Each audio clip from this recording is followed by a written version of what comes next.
The Olympics are here, and if you're like me, you've been glued to your screen for the last 2 full weeks. For some reason, I'm literally on the edge of my seat all day watching things like race walking, canoe slalom, breakdancing, and of course Snoop Dogg's favorite, artistic gymnastics. And although it's a refreshing break that only comes along every 4 years, it has me wondering why some of my favorite sports aren't involved, especially Jiu-Jitsu, which to me feels like the perfect Olympic sport. The International Olympic Committee has recently become more open to accepting new popular sports like skateboarding and breaking, and Jiu-Jitsu really seems like a no-brainer, given that it's growing at an incredible rate, especially with young athletes. It has an excitement factor that can compete with judo in the gi and wrestling in no gi, and even has an increasingly competitive international scene that would make for thrilling moments on the world stage. Plus, if we don't let Jiu-Jitsu in the Olympics soon, people are going to start to think that all fights end when they hit the ground. For my Jiu-Jitsu nerds out there, imagine watching a bracket like this that I just whipped up in like 10 seconds, with 10 athletes for a potential under 77 kilogram division in the Olympics. And this doesn't even consider how good it would be just to watch the trials for each of these countries' top spots. So with that in mind, I've decided to do a deep dive on why Jiu-Jitsu isn't in the Olympics.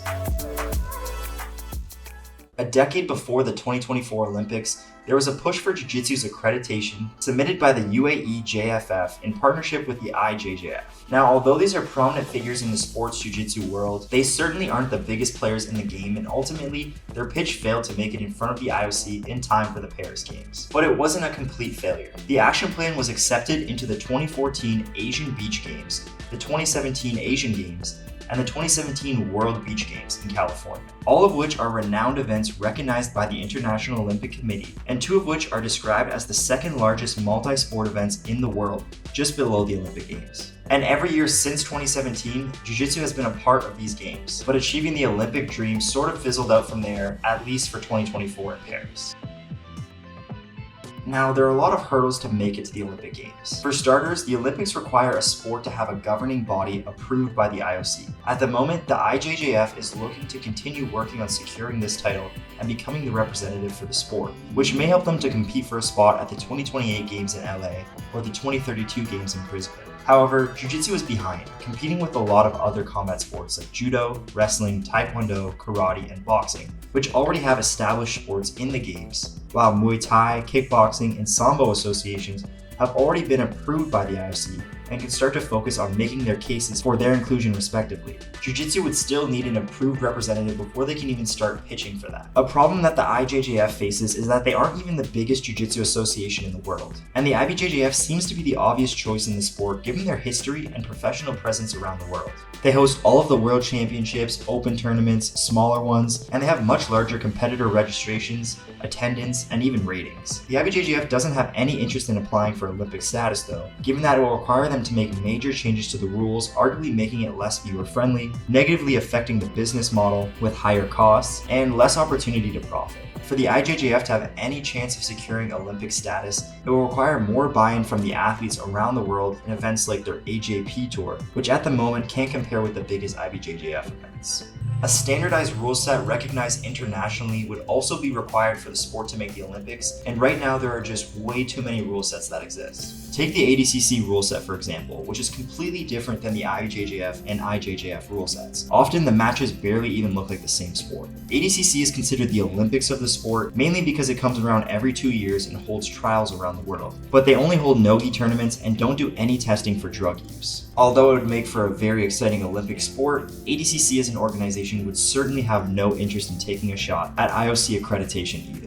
At the end of the day, there are just way too many options. They could go with ADCC 10 or 40-minute sub-only rules with slams, heel hooks, reaps, neck cranks, or IBJJF 10 minutes, refs decisions with no slams, heel hooks, reaps, or neck cranks. They could do who's number 1, no time limit, UFC fight past 10 minutes with overtime, EBI rules with get downs and special positional overtime. They could even choose the other EBI, combat jiu-jitsu, one of the most unique but exciting variations of grappling. Or maybe the hottest new thing on the block, CJI rules with the pit walls and 3 3 individual rounds with open judge scoring. I think you get the point. There are a lot of different rule sets out there. Honestly, even for me who watches way too much jiu-jitsu, it can be confusing to remember what rule set I'm looking at when I'm watching an event. And for the Olympics to add another variation of this would certainly have some controversy because none of the rule sets are perfect. For an organization like the IJJF to select a standard rule set accepted by the IOC, they would need to consider rules that make the athletes, spectators, and Olympic Committee happy, which is asking quite a lot. No-gi sub-only matches tend to be among the most appreciated by the public, while more nuanced rule sets like the IBJJF gi events tend to be boring to watch, but are very popular among casual athletes and have been around much longer.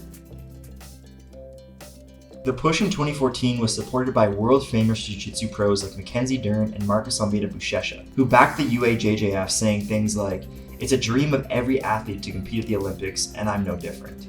Renzo Gracie also supported the effort, saying he believes it won't take long for the sport to reach the Olympics because the last championships in Abu Dhabi drew more than 3,000 participants. The last competition in California had over 2,500. These numbers would certainly not go unnoticed. I believe these sentiments would be shared by much of the jiu-jitsu community, and we'd see some amazing athletes coming out to represent their countries. I mean, it's literally the Olympics, but I don't think we'll see everybody.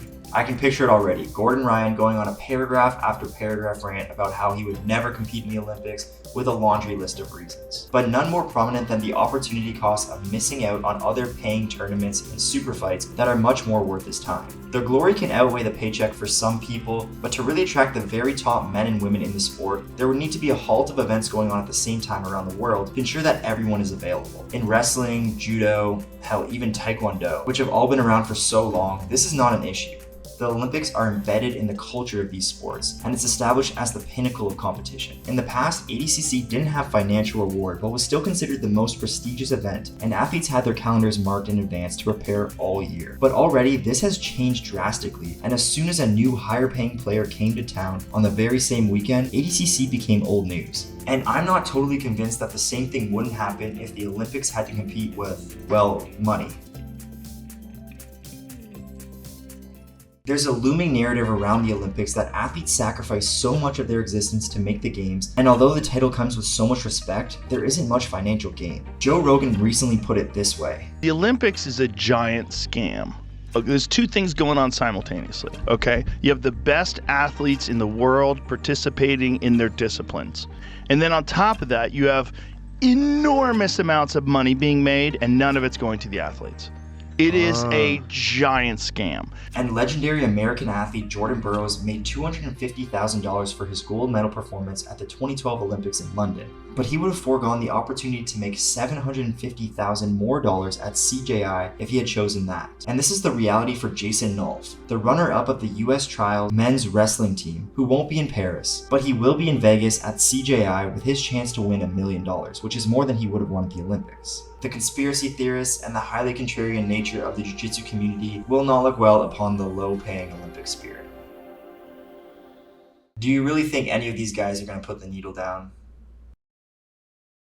It's no secret that the #1 way to make money in jiu-jitsu is to own a gym. But what if jiu-jitsu was an Olympic sport with national government-sponsored training centers? Like at the High Performance Training Center in Beijing, China, where children are seeked out and assessed with tests of reflexes, limb flexibility and length, strength, speed, and many more skills to be taken out of school and entered into full-time sport training, with a focus on representing the national teams and eventually making it to the Olympics. This has actually been a very successful program in helping them become a powerhouse at the games as leaders in medals year after year, despite many other downfalls. And this is a program that many countries have adopted in one shape or form that have pushed the boundaries of what athletes can do, and the same could happen for the sport of jiu-jitsu. However, this would eliminate the opportunity for athletes to simultaneously run their own gym and maintain a steady stream of income in between the 4-year Olympic periods. And that's considering that other countries would even care about a new sport like jiu-jitsu. Although it's growing in popularity, grappling is still largely dominated by Brazilian athletes. Just look at the all-time IBJJF World Championship rankings in the gi.